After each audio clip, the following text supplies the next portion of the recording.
Hi, welcome to Lily's Sports Beat. I'm Lily, and today I'm talking to Amelia Schimmel, the first female public address announcer for athletics. Because Amelia is in California and I'm in Chicago, we're talking today over Zoom. Hi, Amelia. Thanks for answering my quick question with me. Hi, Lily. Thanks for having me. Happy to be here. Okay, when did you start announcing sports? I only started in 2020. I actually had a background in production and I was a producer since 2010 almost. So I've been doing that for a while, but I was doing the behind the scenes work. I was never the voice or the face on the camera until 2020 when kind of a weird COVID switch up happened with our previous PA announcer, Dick Callahan. He was a wonderful, wonderful announcer, but he opted out for safety reasons during the COVID season, and they asked me to step in 2020. I had never said a word on the microphone, and I was terrified, but I pressed that button and I knew all the names and I knew all the info, so I was able to just kind of jump right in, and I've been trying to work on it since then. It's still a work in progress, and I'm trying to perfect my craft, but I'm having a great time. That's awesome. Why did you decide to focus on being a sports public announcer professionally? I actually didn't really choose it. I would choose it, of course, but I was kind of thrown into that role. As I just mentioned a little bit, it was one of those things where I had to step in because we had to make sure that somebody was announcing the batters in 2020. Of course, there were no fans in 2020. So I was announcing to cardboard people.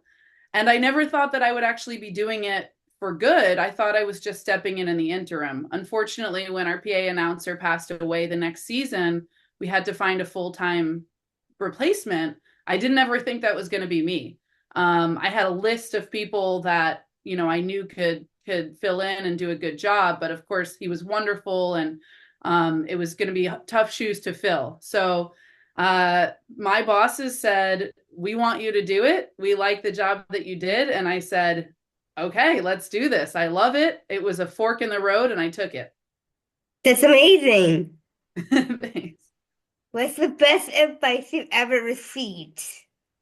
Ooh, I've received a lot of really good advice. I think one of my favorite pieces of advice was don't listen to critics who don't have your best interests at heart, or who the people who don't want your success. You should listen to people who critique you and the critics that really want what's good for you. So, like your family members and friends who really want you to have success, take more stock and listen a little bit more to the feedback they have to give you. But if somebody's giving you feedback that doesn't want you to succeed, chances are it's not going to be good feedback. That's really great.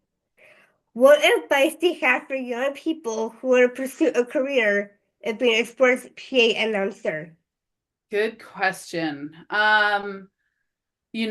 Because I'm pretty new to it, there are a lot of people that I know that have done it for 10, 15 years. And what they do is they start in the minor leagues and they practice for 10, 15 years and get really, really comfortable with public speaking. The way that I started doing it, I was a bit thrown into it. And I think what really helped me is just kind of, yes, I'm going to have nerves. You're always nervous, right? But kind of like put yourself out of your comfort zone. Say, you know what, this is going to be uncomfortable for me, but I'm just going to power through it. Practice public speaking on the side. You can maybe even speak to a classroom of kids, or gather 10 of your friends and deliver a presentation, and that really, really helps for when the mic is on and you're speaking to sometimes 40,000 people. So I would say, try to be okay with being uncomfortable. That's a really good one. And then practice, practice, practice. And then also, there's so many resources on the internet. You can go on YouTube. You can make yourself a reel. I know, Lily, you probably have a reel where you send around video clips, and people are really open to watching reels, and they're really open to seeing what you have to do. So the internet is really helpful for that in giving yourself exposure. That's really great. And what one word will you use to describe yourself? Ooh, you're asking me to say one word, and I usually say like a million words, so it's Hmm. really hard to find one word. I would say, mm, I like to, I like to say, uh, unicorn. And the reason I say unicorn is when you think about a unicorn, you think about somebody that's not exactly what you to expect. Somebody that's weird, somebody that's you might look around and say, "Oh, like who's that? What's going on?" I don't think anybody would guess when they meet me that I do professional sports announcing for a living, and I'm proud of that. I don't want to be, stereotyped by anybody. And so if I end up being some kind of fantastical creature that steps outside of the norm, that I'm happy to do that. That's awesome. Thank you so much, Amelia. This is really great. Thanks, Lily. Thank you for having me anytime. For Lily Sports Beat, I'm Lily.